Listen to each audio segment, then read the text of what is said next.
aplicação nas minhas palavras, vamos estudar um pouquinho, em poucos minutos, aqui não passando de 7 minutos, 2 Timóteo, capítulo 2, versículo 14.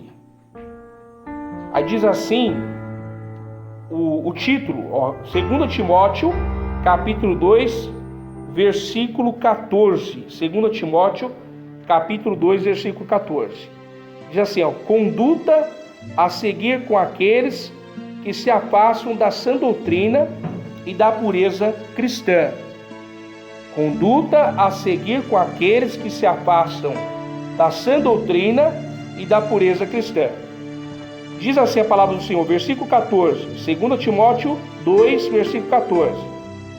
Traze essas coisas à memória, ordenando-lhes diante do Senhor que não tenham contendas de palavras que para nada aproveitam, que são perversão dos ouvintes. Aqui um conselho de Paulo, falando assim, irmãos, algo aí para quem está ensinando, né?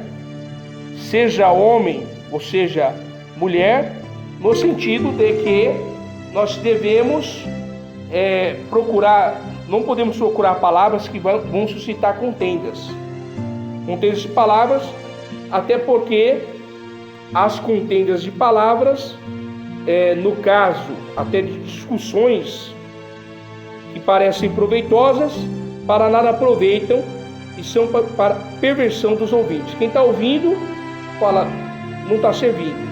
Aí diz assim, Paulo escreveu a Timóteo, procura apresentar-te a Deus aprovado, como obreiro que não tem de se envergonhar, que maneja bem a palavra da verdade. Aqui é um conselho ao obreiro, né? Conselho ao obreiro no sentido de a gente procurar aprender a palavra do Senhor. Aí 16, Paulo falando a Timóteo, mas evita os falatórios profanos, porque produzirão maior impiedade. Profano é todo aquele falatório que ele confunde o santo e o profano, né? Santo e profano.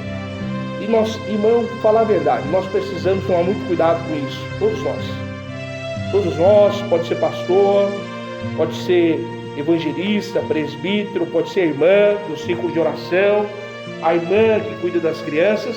Se a gente não tomar cuidado, nós profanamos aquilo que é santo, né? Temos que tomar cuidado com a nossa boca, com a nossa língua. Aí diz assim, a palavra desses roerá como gangrena, entre os quais são Himeneu e Fileto, é o 17. Então aqui Paulo expõe a Timóteo uma dificuldade da igreja, né? Himeneu e Fileto provavelmente eram pessoas que estavam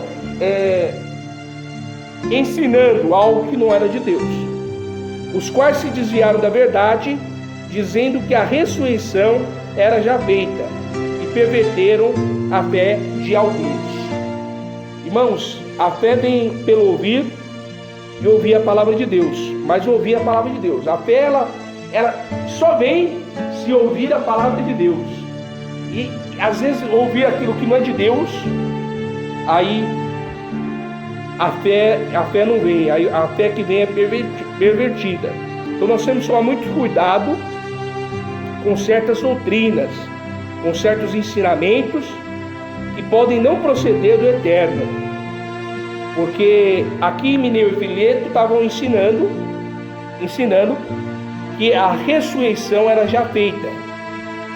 Então a ressurreição era feita, poderia estar falando acerca não da ressurreição de Jesus, mas aí a ressurreição dos crentes, né? Falando que porque a doutrina da ressurreição, se ela estiver equivocada, irmão, aí os crentes acham que não precisam santificar, os crentes acham que não precisam consagrar. Por quê? Porque já é feita. Você é mais ou menos assim, aquela história, o paraíso já é aqui, o inferno já é aqui. São doutrinas de demônios, que acabam ensinando errado. Ao contrário de falar assim, irmão, você tem que aproveitar esses dias de quarentena e fazer uma quarentena do Senhor Jesus. No sentido que você deve consagrar, você deve orar um pouquinho mais. Sabe, pastor Fábio, vem aqui, o pastor Mário me chama e fala, pastor Fábio, tá de brincadeira, consagra um pouco mais aí. Né? Vamos levantar uma campanha, vamos levantar uma oração diferente, para que a gente venha se achegar mais próximo do Senhor. Porque vai que nesses dias o Senhor nos chama. De repente o irmão Fábio está conversando com você, o pastor Mário está aqui conversando comigo, e o irmão Fábio é chamado amanhã. Se a gente está no eixo, não tem problema, porque morreu a Cristo, viver ganho. A gente só tem que tomar alguns cuidados para a gente deixar aí as coisas arrumadas aí para a família. Mas estão doutrinas que tiram as pessoas da presença do Senhor. Então, Paulo, naquela época, fala para Timóteo, cuidado. Aí diz assim, o 19, todavia, o fundamento de Deus fica firme, tendo este selo. O Senhor conhece os que são seus, e qualquer que profere o nome de Cristo, aparte-se da iniquidade. Você viu qual é o problema aqui? E Mineiro Pileto estava ensinando o seguinte, pastor, olha, não precisa santificar tanto não, não precisa consagrar tanto não. Sabe por quê? Porque a ressurreição já nasceu de novo, uma vez crente, sempre crente. Não importa o que você vai fazer daqui para frente. Não importa o que você vai fazer daqui para frente, você não precisa ter uma vida santa. E aí o grande problema é aqui, que Paulo fala assim, olha, o Senhor conhece os que são seus, e qualquer que profere o nome de Cristo, aparta-se da iniquidade. Então o que é iniquidade? Iniquidade é aquilo que faz eu errar o alvo. Tem coisas na nossa vida, irmão, que pode fazer eu sair da presença de Deus. Tem pecados na nossa vida que, se a gente não tomar cuidado, a gente fica aquele pecado de estimação. É tão bonitinho ter um pudo em casa, não é verdade?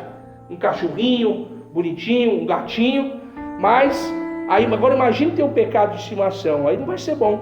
É algo que pode tirar a nossa salvação.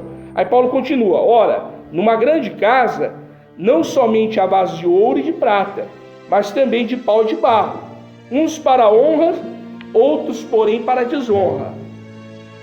De sorte que, se alguém se purificar dessas coisas, será vaso para a honra, santificado e idôneo para uso do Senhor, e preparado para toda boa obra.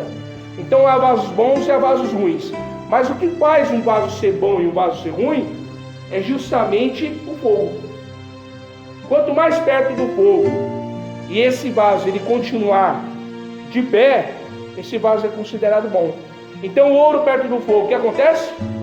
Tem um hino que diz assim, né? Me purifica como ouro, né? Então o ouro quanto mais o fogo chega perto, está purificado. Agora pega a palha, o vaso de palha, coloca perto do fogo, não vai dar certo. Então é isso que a Bíblia está falando. Aí agora falando aos jovens, 22 até o 26 para terminar.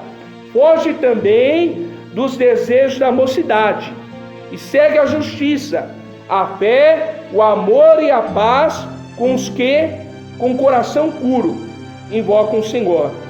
Então, foge dos desejos da mocidade. São muitos desejos da mocidade? São, né? Os desejos da mocidade. Então está falando o quê? Irmão, um grande mal que eu gostaria de falar nesse áudio. Um grande mal que está acabando com muitos dos nossos irmãos, e muitas das nossas irmãs, e muitos dos nossos jovens. Irmão, é a internet. Tem que tomar cuidado com a internet. Toma cuidado com a internet. Olha, tem que tomar cuidado com pornografia. Foge dos desejos da mocidade.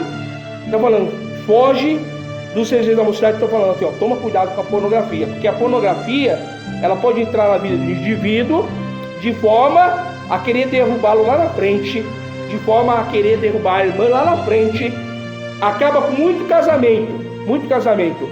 Então, querido, foge em nome de Jesus Cristo. Você está vendo a internet no lugar, veja a internet num lugar público, onde todos da casa passam ali, para que você venha não ser cativo desse pecado.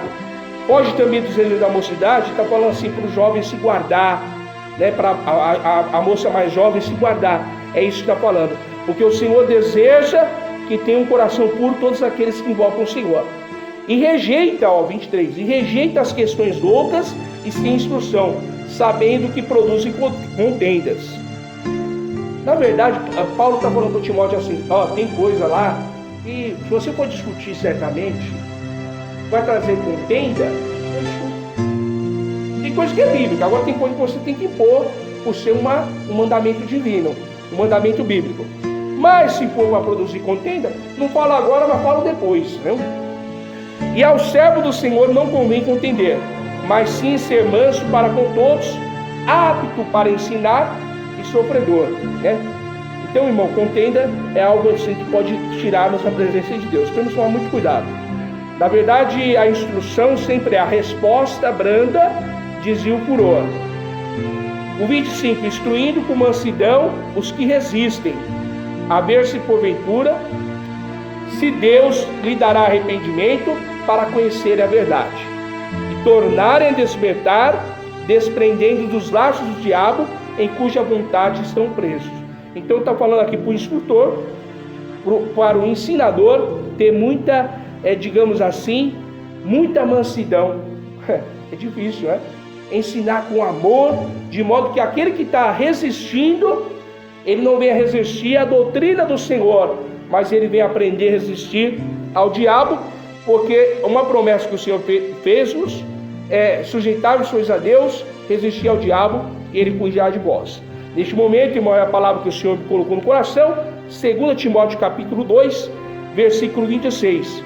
E aí nós já encerramos essas palavras e vamos levantar para fazer uma oração agradecida ao Senhor. Senhor nosso Deus, nosso Pai, mais uma vez nós clamamos a Tua santa e poderosa presença. Tu és grande, Senhor, Tu és forte e nenhum dos Seus pensamentos pode ser impedido. Ó Deus, comece comigo a mudança, a transformação, para que eu, meu Pai Deus de glória, eu não seja, meu Pai Deus de glória, pego cativo dessa palavra, mas seja, Senhor Deus Todo-Poderoso, um vaso de honra na Tua presença, para que esse meu irmão que ouviu essa palavra também seja um vaso de honra, para que essa minha irmã seja um vaso de honra, Senhor Deus de glória. Alcance, Senhor Deus Todo-Poderoso, todas as pessoas que ouvirem essa palavra, para que produzam frutos dignos de arrependimento. Nós pedimos e agradecemos em nome de Jesus.